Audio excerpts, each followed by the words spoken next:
Barbara Ryan, pharmaceutical analyst at Deutsche Bank, and welcome to Pharma Face Off. Joining me today to discuss the challenges of marketing in the social media world are Bruce Grant, Senior Vice President, Strategic Services, Digitus Health, Jenny Colpietro, Partner, Pharma and Life Sciences Practice at PricewaterhouseCoopers, and Michael Sanson, Partner and Chief Creative Officer at Concentric Pharma Advertising. When we think about social media and pharma, many people blame the lack of progress or engagement by pharma on FDA. Is that fair? It's convenient. The lack of regulatory certainty certainly is a factor in many areas of our industry. However, if you look at the adoption of social media in other industries, which typically precede pharma in most things by 3 to 5 years, you'll see they had the same hesitation, even industries that were not highly regulated. The main hesitancy that industries have had in engaging with social media have to do with the uncertainty of operating in a world in which marketers are no longer in sole control of the conversation, not especially regulatory issues. I certainly agree. I think that the interactive multimedia marketing and this whole concept of fair and balanced and on-label promotion is certainly an area of scrutiny for the FDA recently. But the FDA is also trying to understand and embrace social media, even with their own website and tactics and concept of transparency with their customers. And it appears to be used more as an excuse for pharma and biotechs to move forward in this area. And in actuality, you usually find more internal barriers than you do the external barriers. Frankly, the guidance that will likely come down from the FDA following the November hearings are just going to be guidelines and parameters and provisions. But the rubber really hits the road in your individual interpretations and actually operationalizing those within your organization. So Michael, when you go to your clients, I mean, how do you convince them that they need to do this, and how do you advise that they go about it? I think the reality is we do know what the rules are, and I think the letters that we've seen haven't really surprised us. You know, you can't overstate your benefits, you can't minimize your risks, and the realities are that a lot of these formats, Twitter, Facebook, make it a little bit difficult to do that and are also a little bit unusual from a medical, legal, regulatory standpoint for our clients. So really you just have to play by the rules that we've always played by.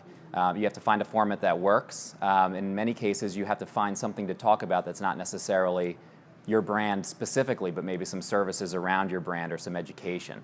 There are a lot of ways to engage your customer that are relevant to the brand, but it is a little bit tricky to talk about the products that we sell because they are heavily regulated. And just to be fair, trying to convince the client that they should be in social media is so 2009.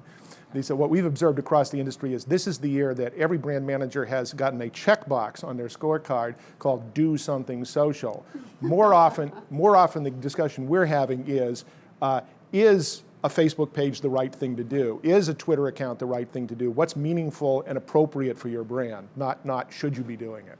And so many are so anxious to jump into the social media arena that I think they're doing more one-off campaigns. And as a result, they're not truly taking a step back and understanding the advantages that this new channel would offer relative to collaboration with healthcare providers and communities and patients and the insight that they can derive in creating more of a holistic program.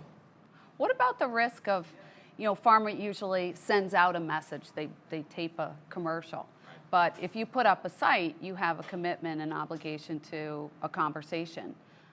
I think user-generated content is what makes the internet so interesting, but I think it's also what scares us because of exactly what you said. I mean, we're used to fine-tuning our message, running it through regulatory, spending a couple of months on it, and then putting it out there. That's just not interesting and engaging to people anymore. So we have to find ways to have a two-way conversation, to open it up and allow the user to control the conversation to a certain degree. And that's difficult when you're talking about a brand. But again, I think there are a lot of services that we can provide around our products. If you think about the Mac store and what they do, they bring people in and teach them how to use their products and services.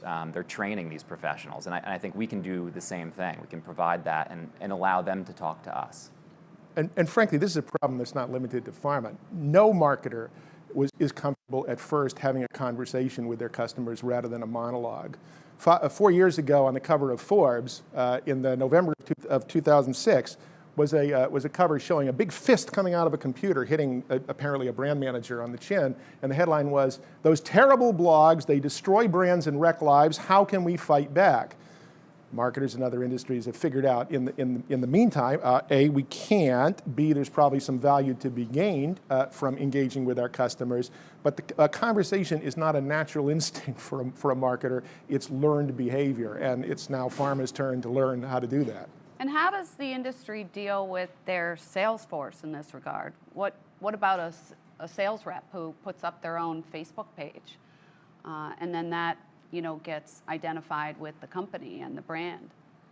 I think most at this point have issued some internal guidance relative to employee usage of social media and the different channels, and they're trying to employ tactics that way. But I think looking at sales reps, it's really helping them to understand that this is just yet another channel of interaction, and to supplement their current efforts, and ultimately to help support their efforts, and not to circumvent them or disintermediate the relationship that they have with the healthcare professionals. So I think if pharma kind of takes as a first step listening and gaining some customer insight on what their preferred channels are and their interest and insights and wants and desires, and can somehow feed that back to reps, it'll help to help them embrace this new channel that's not necessarily face-to-face. Is this an opportunity, for pharma to identify itself more with patient care rather than around brands? And are they behaving with that in mind? I think it is an opportunity for that. There are a lot of good sites out there for education. We talked about this earlier. I think if we can create services and education that really complement the products that we deliver and help people manage their conditions and to take our products properly, that's a real big opportunity to really create a relationship with someone and I think solve the big compliance problem that we've been trying to solve for so many years. And frankly, that may be the only way to get the end consumers and physicians interested in having a discussion or allowing kind of pharma to play in this space, because up to this point, it is used as its most utilized tool for everybody to seek information around healthcare prevention and treatment, but they're not likely to go to brand-specific sites or pharma-sponsored sites. So providing some additional services and giving back and listening and responding to their needs will help to cultivate that. Josh Bernoff and Charlene Lee in their book, The Groundswell, say that social media, social technologies represent primarily a trend in which people use technologies to get the things they need from each other rather than from large institutions. And it's helpful in this context to think of social media not as a channel, which as marketers we're accustomed to thinking, but as a conversation. It's a big conversation. It's a conversation that in some conditions among some patient groups has been going on for 25 years or more, going back to before there was an internet for consumers, when people were using private services like CompuServe.